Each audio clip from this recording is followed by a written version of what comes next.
I'm calling the police on that thing in your stomach."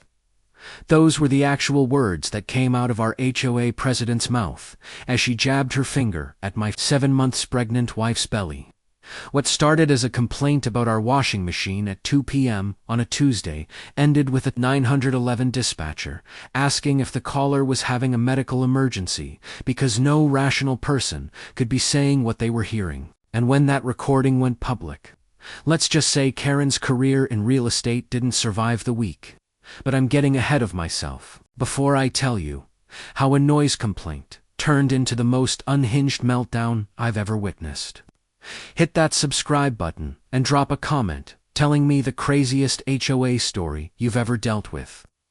Because after you hear what happened to us, you're gonna need to vent.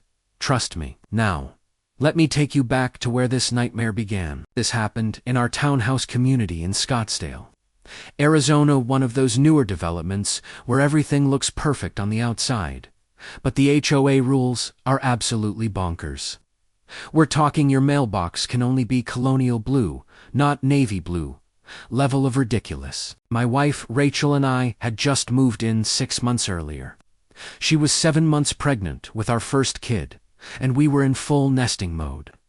You know, getting the nursery ready, baby-proofing everything, the whole deal. Enter Diane Kowalski. Mid-50s, blonde highlights that screamed, "I demand to speak to your manager," and the kind of smile that never quite reached her eyes. She'd been the HOA president for 3 years, and ran the neighborhood like her own personal fiefdom. She was also a real estate agent with Century West Realty, detail that becomes very important later. The inciting incident. We did laundry on a Tuesday afternoon at 2 p.m. I know. Absolute monsters, right? But apparently, our washing machine was disrupting the peace of the community. Never mind that it was the middle of the day, or that our unit shared a wall with Diane's guest bedroom that nobody ever used. But here's the thing about that complaint: it wasn't really about the noise at all. The doorbell rang 3 times in rapid succession. Not a normal ring, an aggressive, impatient stabbing at the button. I opened the door to find Diane standing there, with her phone out, already recording. "I'm documenting this," she announced, not even saying hello. "Your washing machine has been running for the past 45 minutes, and it's creating an unbearable disturbance." Looked at my watch. 2:17 p.m. "Diane, it's the middle of the afternoon. We're allowed to do laundry. The CC&Rs clearly state that residents must maintain reasonable noise levels at all times," she interrupted, emphasizing those last 3 words, like she was a prosecutor delivering a closing argument. Rachel came to the door, one hand on her belly. She'd been having some rough days with the pregnancy, back pain, swollen ankles, the works. "Is everything okay?" Diane's eyes locked onto Rachel's bump, and I swear something shifted in her expression. It wasn't concern, it was ... disgust. "Oh, so now you come to the door," Diane said, her voice dripping with condescension. "I suppose you were too busy doing laundry to care about your neighbors." "I'm sorry, I don't understand," Rachel said, genuinely confused. "We're just washing baby clothes." "Of course you are," Diane cut her off.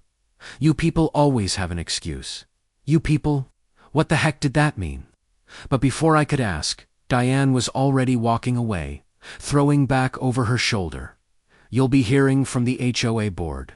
This is your official warning." What we didn't know then was that Diane had sent an email to the entire board before she even knocked on our door, claiming we were running a commercial laundry operation out of our unit. Yeah, she really tried that. 2 days later, we got the letter. Certified mail. Notice of violation. Excessive noise complaint. Fine, $250. Repeat violations will result in additional fines of $500 per occurrence, and potential legal action $250 for doing laundry in the middle of the day. I immediately requested a hearing with the HOA board. This was absolutely insane, and I had no intention of paying a dime. The hearing was scheduled for the following Tuesday evening in the community clubhouse. Rachel and I showed up with documentation, our appliance specs, showing our washer was well within normal decibel ranges. Timestamps proving we only ran it during permitted hours. Even a letter from our next-door neighbor saying they'd never heard any excessive noise. Diane sat at the head of the table with 4 other board members. That same cold smile plastered on her face. "Let's begin," she said, not even acknowledging our presence. "The board has reviewed the complaint, and we find sufficient evidence of a violation." "Wait, what?" I said. "You haven't even let us present our side. We have the complaint on file." "That's sufficient. That's not how this works," I argued. "We have documentation that proves—" "Mr. Morrison, I'm going to ask you to lower your voice and show some respect for this process," Diane interrupted, her tone sharp. "Your aggressive behavior is noted for the record." Aggressive? I wasn't even raising my voice. Rachel stood up, both hands on her lower back. The chairs in the clubhouse were awful, and she'd been uncomfortable the whole time. "Can we please just explain our side?" Rachel asked, her voice tired. "We weren't doing anything wrong. We were just—" "Sit down," Diane barked. The room went silent. Even the other board members looked uncomfortable. "Excuse me," Rachel said. I said, "Sit down. This meeting will be conducted with proper decorum, and I will not have you waddling around, making a spectacle of yourself while we're trying to conduct official business." Waddling. She really just said that. My blood was boiling. "You need to apologize to my wife right now." "I will do no such thing. The fine stands." This meeting is adjourned. But here's what we found out later. That night, this is where the stakes got. Real Diane had been doing this to multiple families in the neighborhood. 3 other households had been hit with bogus fines in the past year. One couple had paid over $2,000 in violations before they finally moved out. And every single one of those families, they had young kids or were expecting. What the heck was going on? Okay, pause for a second. If you're sitting there thinking there's no way this can get worse, oh buddy, you have no idea what's coming. And if you've ever dealt with someone who abused their power just because they could, smash that like button right now, because what happened next is going to make your jaw drop. I wasn't about to just roll over and pay this bogus fine, so I did what any reasonable person would do. In 2024, I started a community Facebook group, Sunset Ridge HOA Transparency Group. Within 48 hours, I had 37 members. Within a week, over 120, nearly half the neighborhood. And the stories started pouring in. The Hernanses fined $400 for unauthorized yard decorations because they put up a birthday banner for their daughter's 3rd birthday party. It was up for 6 hours. The Patels fined $350 for parking their minivan improperly in their own driveway. The violation, it was facing the wrong direction by 2 feet. The Chens, and this one made my blood run cold, were fined $500 because their toddler's tricycle was left on their front porch overnight. Diane called it visual blight. Every single family had young children, every single one. But here's where it gets interesting. I noticed something in all the violation notices. They were all issued on Tuesdays or Thursdays, the days Diane worked from home, and they all happened between 1 p.m. and 4 p.m. Something wasn't adding up, so I reached out to the other families privately. I asked them to keep a log of every interaction with Diane. Times, dates, what was said, witnesses, everything. Meanwhile, Rachel was doing her own digging. She found out that Diane had filed for bankruptcy 2 years earlier. Her real estate business had taken a massive hit during the market downturn, and she was barely scraping by. And then Rachel found the smoking gun. Diane's real estate listings. 3 of the properties she had listed for sale in the past 18 months. All in our neighborhood. All from families who had moved out after getting hammered with HOA fines.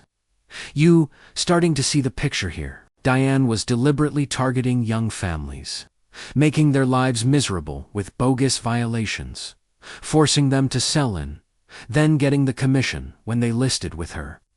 But we needed proof, hard proof, the kind that couldn't be dismissed or explained away. That's when things took a turn we never saw coming. It was a Thursday afternoon.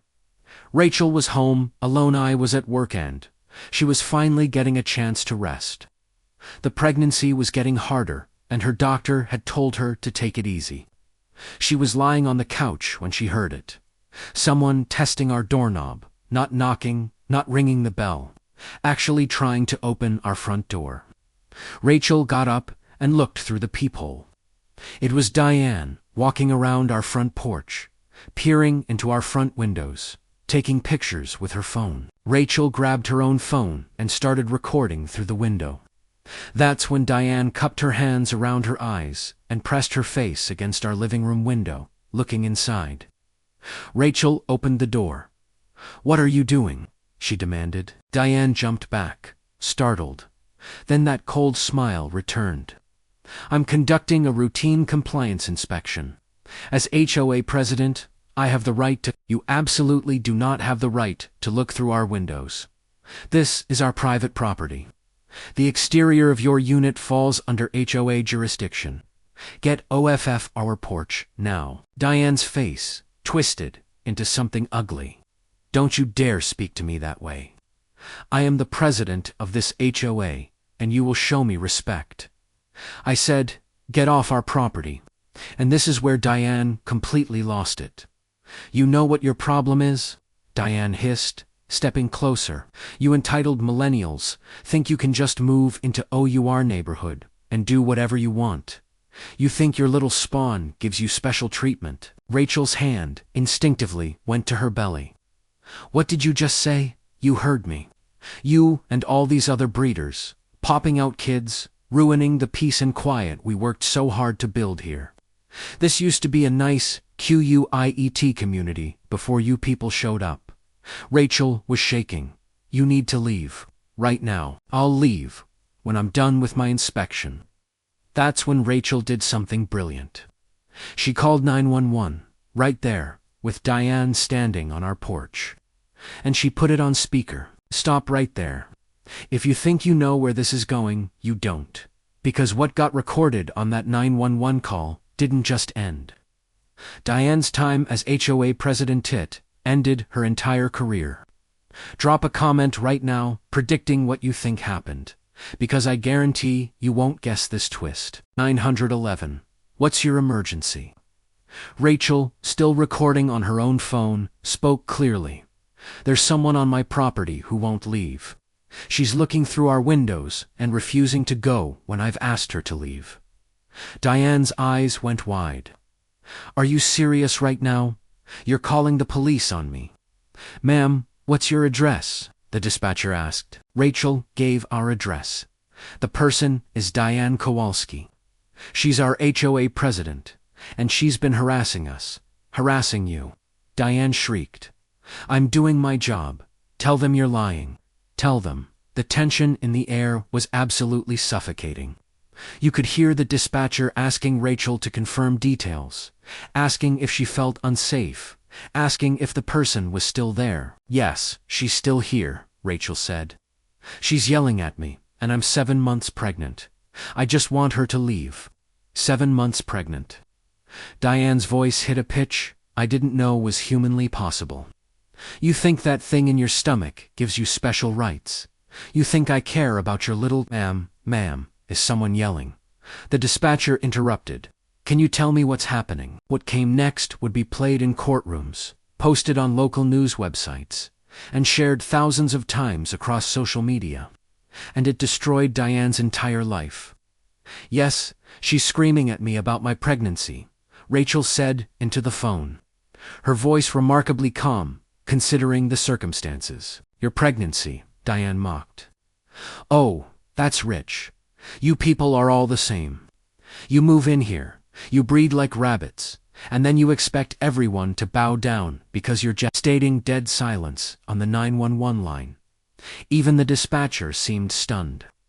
"Ma, single quotes, did she just say what I think she said?" The dispatcher finally asked, I'm calling the police on that thing in your stomach." Diane screamed, pointing at Rachel's belly. "You want to call 911? Fine. I'm filing a complaint too. You're threatening me. You and your parasite." "Okay, ma'am. I need you to stop talking," the dispatcher cut in sharply, apparently realizing she could hear Diane through Rachel's phone. "Officers are en route." "Ma'am, with the pregnancy, can you safely go inside your home?" Rachel backed toward the door. Diane followed her. "Don't you dare go inside. I'm not done with you." "She's following me," Rachel told the dispatcher, fear creeping into her voice now. "Ma'am, do not follow her onto her property. Officers are 2 minutes away." But Diane was beyond reason now. She was fully unhinged. "You know what? I'm glad I've been finding you people. You want to know the truth? I've been trying to get all of you out of here. Families with kids don't belong in this neighborhood. You're loud, you're messy, and you destroy property values." She actually said it out loud on a recorded 911 call. "And you," Diane jabbed her finger toward Rachel's stomach again. "You're the worst of them all. Waddling around, playing the victim, acting like being pregnant is some kind of disability. Well, guess what? I'm going to make your life so miserable that you'll beg to move out. And when you do, I'm going to make thousands in commission selling your sirens, beautiful, blessed sirens, in the distance." Diane's face went pale. You could see the exact moment reality crashed back down on her. The moment she realized what she'd just said. The moment she understood that every word had been recorded. She ran. Actually ran down our walkway, got in her car, and peeled out of the parking lot. The police arrived 90 seconds later. Rachel was crying on our porch, shaking, one arm wrapped protectively around her belly. Our next-door neighbor had come out and was sitting with her, and I was getting frantic phone calls at work, because apparently half the neighborhood had heard the screaming. But here's the thing about 911 calls. They're public record. By the time I got home 20 minutes later, that recording was already in the hands of a local news reporter. Someone in the police department had leaked it, and it was about to go viral. The next 72 hours were absolutely insane. The 911 recording hit local news that same night. By morning, it was on national news. By noon, it had over 2 million views on YouTube. HOA president calls unborn baby a parasite in unhinged 911 call. Arizona real estate agent's meltdown goes viral. Woman admits to HOA corruption scheme in recorded rant. Diane's real estate brokerage issued a statement within 24 hours. Century West Realty does not condone the behavior displayed in the recording. Diane Kowalski is no longer affiliated with our agency, effective immediately. She was fired just like that. The HOA board held an emergency meeting and voted unanimously to remove Diane as president. They also launched a full audit of every fine issued during her tenure. But the legal consequences, those were just getting started. The Arizona Department of Real Estate opened an investigation into her 4 ethics violations. Turns out, deliberately sabotaging homeowners to generate commissions is super illegal. 3 families, including us, filed a joint lawsuit against both Diane and the HOA for harassment, discrimination, and intentional infliction of emotional distress. And the local DPRA started looking into whether criminal charges were warranted for what amounted to extortion. The lawsuit took 8 months to settle. The HOA's insurance ended up paying out $175,000 to be split among the affected families. All fines issued during Diane's presidency were rescinded, and the HOA had to implement new oversight policies to prevent anything like this from ever happening again. Diane personally settled with us for an undisclosed amount, but let's just say it more than covered our legal fees and gave us a nice cushion for the baby's college fund. Her real estate license was permanently revoked by the state. She can never work as an agent in Arizona again. She tried to sue Rachel for defamation, claiming the 911 call was taken out of context. That lawsuit was thrown out in less than a month. The judge literally said in his ruling, "The plaintiff's own words, recorded by government officials, speak for themselves. There is no defamation when you simply document what actually happened." But you want to know the most satisfying part? 3 weeks after everything went down, we were at a neighborhood barbecue organized by the new HOA president, a dad of 2 who actually understood what community meant. Every family Diane had targeted was there. The Hernanses, the Patels, the Chens, and about a dozen others we'd discovered through the Facebook group. Our kids were playing together. The adults were laughing, sharing war stories about dealing with Diane, and genuinely enjoying each other's company. And Rachel. She was sitting in a comfortable lawn chair, provided by our neighbors, who remembered she was pregnant and made sure she had the best seat, with a plate of food and a genuine smile on her face. That's when our next-door neighbor came over and said something I'll never forget. "You know what you guys did? You didn't just stand up for yourselves. You gave all of us permission to stand up to that woman. Had us convinced we were powerless. But we weren't. We never were, and she was right. Oh, and our daughter. She was born 6 weeks later. Healthy, beautiful, and absolutely perfect. We named her Claire. It means bright and clear. Because that's exactly what she brought into our lives and what this whole nightmare taught us. The importance of bringing truth to light. Here's what I learned from this whole mess. First, document everything. If we hadn't recorded that confrontation, if Rachel hadn't had the presence of mind to call 911 with Diane right there, this could have gone very differently. Second, people who abuse power. They're usually doing it to multiple victims. We weren't alone. We were just the first ones to push back hard enough to expose the pattern. Would it have been easier to just pay the $250 and move on? Sure, but that's what Diane wanted. That's what she counted on. And sometimes doing the right thing means refusing to take the easy path. If you made it this far, thank you for watching. Stories like this matter because they remind us that ordinary people can stand up to bullies and win. Hit that subscribe button if you want more real-life justice stories. Click the notification bell so you never miss an upload. And most importantly, share this video with anyone dealing with an HOA nightmare right now. Let them know they're not alone and they're not powerless. Drop a comment telling me, what would you have done in this situation? Oh, and one more thing before I go. About 6 months after everything settled, we found out through the neighborhood grapevine that Diane had moved out of state. Where'd she go? A 55-plus community in Florida. One with strict no children allowed rules. I guess she finally found her quiet neighborhood. Me, I'll take the sound of kids playing, babies crying, and families living their lives any day of the week. Thanks for watching. I'll see you in the next one.